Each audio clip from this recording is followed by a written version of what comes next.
What? Dinala mo sa ospital si Ligaya? Mukhang mamamatay na po kasi siya, ma'am. You idiot! Hindi kita binabayaran para suwayin ako. Di ba sinabi ko sa'yo, dalhin mo sa bodega ng Artemis? Sorry po, nataranta po kasi ako eh. Shut up! Shut up! Shut up! No, hindi ikaw. Saang ospital yan? Sige na, papunta na ako.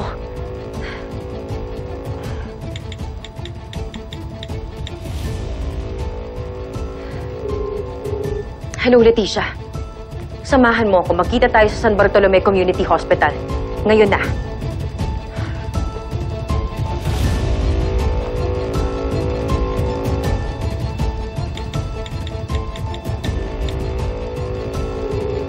Hello, Emma.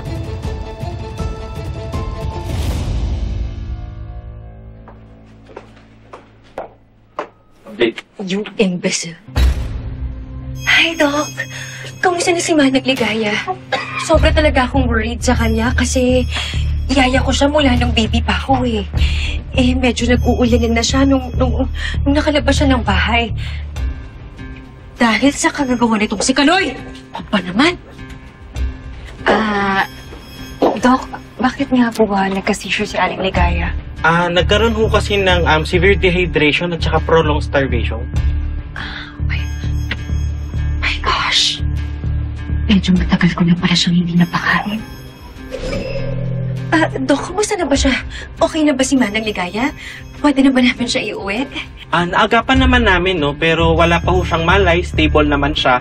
Inakyat na ho namin siya sa ward for monitoring. Monitoring? Monitoring.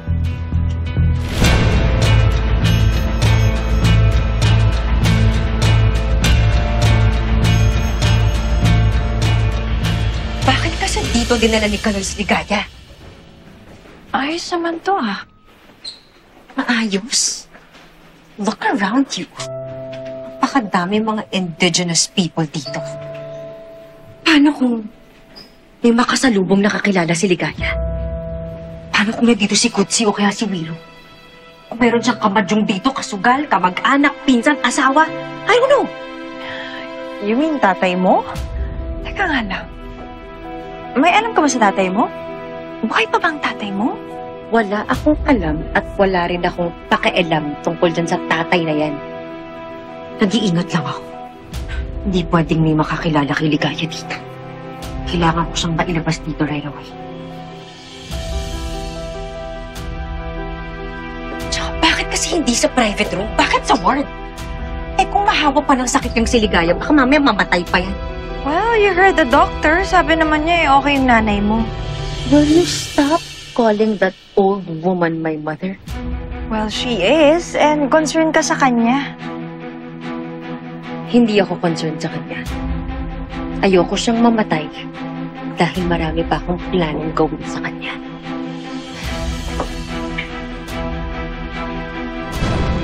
Ano ba? Si Emma! Si Emma! Andito si Emma! Sinusundan niya ako! Relax. Ano ginagawa mo dito? Ano kailangan mo sa akin? Si Emma! Nandiyan si Emma! Si Emma! Nakatingin siya sa akin!